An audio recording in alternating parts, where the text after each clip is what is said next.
Hello friends, welcome to travel Baazi. आज हम जाएंगे चेन्नई से Tiruvannamalai by road by car. South India बहुत से लोगों ने घूमा होगा, बहुत से लोग बेंगलोर गए होंगे, चेन्नई गए होंगे, बड़े बड़े शहरों में साउथ इंडिया के घूमे होंगे। लेकिन चेन्नई के गाँव के रास्ते में घूमने का जो मज़ा है साउथ इंडिया के गाँव में, वहाँ के गाँव के रास्ते में, जैसे यूपी और नॉर्थ इंडिया के गांव में होते हैं, छोटे पतले रास्ते होते हैं, सड़कें होती हैं, खेत होते हैं। तो वैसी चीज़ें साउथ इंडिया में देखने का मौका बहुत से कम लोगों को मिलता है। तो चलिए आज हम आपको वही मौका देते हैं, अपनी कैमरे से, अपनी आँखों से आपको दिखाते हैं कि साउथ इंडिया में गांव कैसे होते हैं, वहाँ के खेत कैसे होते हैं। हम चेन्नई से बाहर निकल आए हैं। ये जो हाईवे है ये जाते हैं कन्याकुमारी, चेन्नई से कन्याकुमारी को जोड़ता है, और कन्याकुमारी करीब यहाँ से 650 किलोमीटर है। तो ये रास्ता जाएगा तिरुवन्नामलाई भी, और हम जाएंगे तिरुवन्नामलाई के एक गांव वाले एरिया में, आपको घुमाएंगे। तो चलिए, ये बहुत ही खूबसूरत हाईवे है चेन्नई से कन्याकुमारी का, और ये NH-44 है। यही हाईवे आपको कश्मीर से भी जोड़ता है। तो ये बहुत ही लंबा चौड़ा हाईवे है। कश्मीर से कन्याकुमारी की जो बात होती है तो इसी हाईवे के थ्रू कनेक्टेड है। कश्मीर से लेके कन्याकुमारी तक एक एक करके हाईवे से हाईवे कनेक्ट होके हम पहुंच जाते हैं कश्मीर से कन्याकुमारी या कन्याकुमारी से कश्मीर। अगर आपको भी देश के घूमने का शौक़ है, अगर आप चाहते हैं कि साउथ इंडिया के ग्रामीण इलाकों को भी देखा जाए, तो प्लीज़ मेरे इस वीडियो और मेरे इस चैनल से जुड़े रहिए और मुझे सब्सक्राइब कर लीजिए, क्योंकि मैं आपको आगे आने वाले कई वीडियोस में साउथ इंडिया के डिफरेंट जगहों की दर्शन कराऊंगा, मंदिरों के दर्शन कराऊंगा, गाँवों के दर्शन कराऊंगा, समुद्री बीचेस के दर्शन कराऊंगा, कोस्टल एरियाज़ जो हैं, कोस्टल शहरों के दर्शन कराऊंगा, जैसे मैंगलुरु हो गया, और आंध्र प्रदेश के जो कोस्टल एरिया है, वाइज़ाग है या नेल्लोर है, वहाँ के दर्शन कराऊंगा आपको। तो प्लीज़ मेरे चैनल से जुड़े रहिए और चलते रहिए। तिरुवन्नामलाई के हम एक ग्रामीण इलाके में जा रहे हैं। तिरुवन्नामलाई ज़िला है जो चेन्नई से 130 किलोमीटर दूर है, 130 किलोमीटर, वहाँ हम जा रहे हैं, और एक ग्रामीण इलाके में जा रहे हैं, शहर में नहीं जा रहे हैं। तो चेन्नई और पूरे साउथ इंडिया में क्या है ना, 12 महीने धान की यानी कि राइस की यानी कि पैडी की खेती होती है।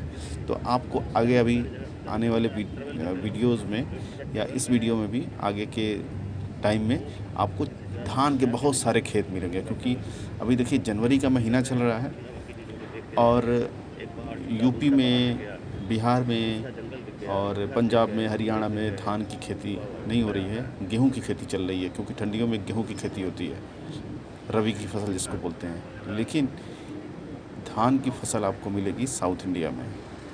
कहीं पे धान लगाए जा रहे हैं, कहीं पे धान हरे भरे दिखेंगे आपको ग्रोइंग स्टेज में, कहीं पे धान पके हुए दिखेंगे।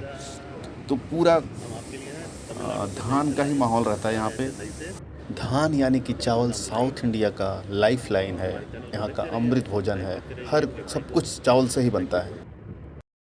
तुझे घेरे कई हाथों में, मिलूंगा मत भरी रातों में,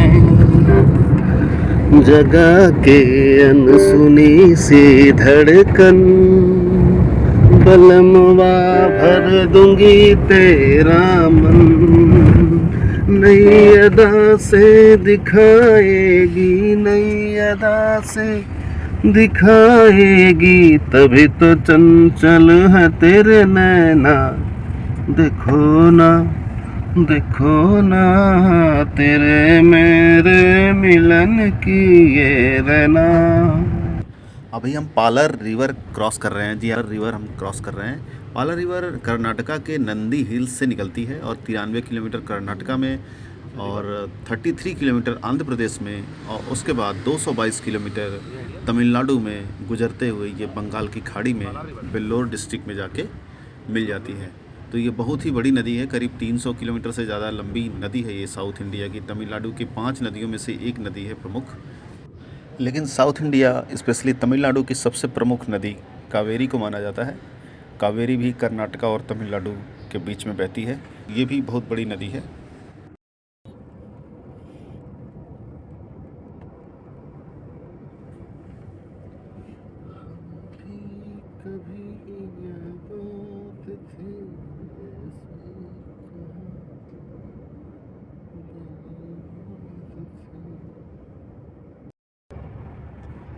बरसात भी आकर चली गई, बादल भी बरस के चले गए, और उसकी एक झलक को हम हुस्न के मालिक तरस गए। प्यास बुझेगी आँखों की, दिन रात ये दुखड़ा रहता है, मेरे सामने वाली खिड़की में कि चाँद का टुकड़ा रहता है। तिरछी 224 इज तिरछी। अब हाईवे छोड़कर हम गांव के रूरल सड़क पे आ गए हैं। ये सिंगल रास्ता है। अभी तक हम 4 लेन हाईवे पे थे, नेशनल हाईवे पे। अब ये स्टेट हाईवे बोल सकते हो आप, या फिर एक गांव को दूसरे गांव से, एक कस्बे को दूसरे कस्बे से जोड़ने वाली छोटी सी सड़क बोल सकते हो आप, जो गाँवों को जोड़ती है बड़ी बड़ी सड़कों से, हाईवे से। तो अब उसी रास्ते पे हैं, देख सकते हो आप, चारों तरफ मेरे हरियाली है, धान के खेत हैं और मंदिर है। ये देखिए कितना प्यारा सा गांव का मंदिर है। गांव के रास्ते, बड़े बड़े पेड़ और नारियल के पेड़ तो आपको यहाँ मिलेंगे ही। अब देखिए धान के खेत आ गए हैं, ये देखिए धान, यहाँ पे धान पूरा हरा भरा है, जैसे लग रहा है कि 1-1.5 महीने पुराना है, 2 महीने पुराना हो सकता है। और लेकिन साथ में कुछ पके हुए धान भी मिलेंगे आपको, जैसे कि जो कटने वाले होते हैं। जैसे ये देखिए, इधर एक तरफ हरा धान है जो बीच का है, ये देखिए ये पक्के करीब तैयार धान है। ये जो धान के खेत हैं ये पक के तैयार हैं, कटने के लिए रेडी हैं। तो तमिलनाडु में क्योंकि 12 महीने धान ही धान होते हैं, तो कभी धान पके मिलेंगे, कहीं बगल में ही धान मिलेंगे जो पकने की कगार पे होंगे या बीच में होंगे। तो ये खूबसूरती होती है तमिलनाडु की या साउथ इंडिया की, कि आपको सिर्फ धान ही धान मिलेंगे, क्योंकि वहाँ पे सिर्फ गर्मी वाली ही फसल उगाई जा सकती है, क्योंकि ठंडी तो वहाँ होती नहीं है। जैसे कि धान, जैसे कि गेहूँ है, मटर है, सरसों है, ये सब रबी की फसलें हैं जो कम तापमान पे उगाई जाती हैं।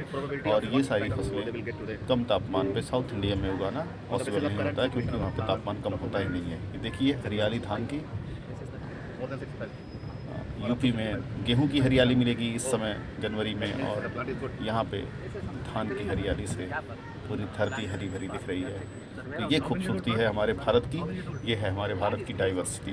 देख सकते हो दोनों तरफ धान ही धान दिख रहा है। ये पूरा एरिया धान से भरा हुआ है, और छोटे छोटे ये पहाड़ भी दिख रहे हैं जो पूरे सड़क की सुंदरता को। इस एरिया में कोई नहीं आएगा, कोई नॉर्थ इंडियन इस एरिया में क्या करने आएगा, लेकिन हम आए हैं। देखिए आपको तमिलनाडु के गांव से, गांव की सड़कों से, यहाँ के हरे भरे धान के खेतों से, जो रूरल है एकदम, बिल्कुल तमिलनाडु का रूरल एरिया होता है, उस जगह पे हम आपको लाए हैं। देखिए, और अगर वीडियो पसंद आ रही हो तो चैनल को लाइक और सब्सक्राइब करिए। और देखिए हम आ गए एक मंदिर में। ये देखिए साउथ इंडिया का गांव का मंदिर है ये, छोटा सा, जैसे हमारे आपके गांव में मंदिर होगा वैसा ही एक मंदिर ये है। साउथ इंडियन शैली में बना हुआ है, क्योंकि ये साउथ इंडियन में मंदिर है। साउथ इंडियन शैली में मंदिर में जो मंदिर की गुंबद होती है, मंदिर के ऊपर भी भगवान की मूर्तियाँ लगी होती हैं।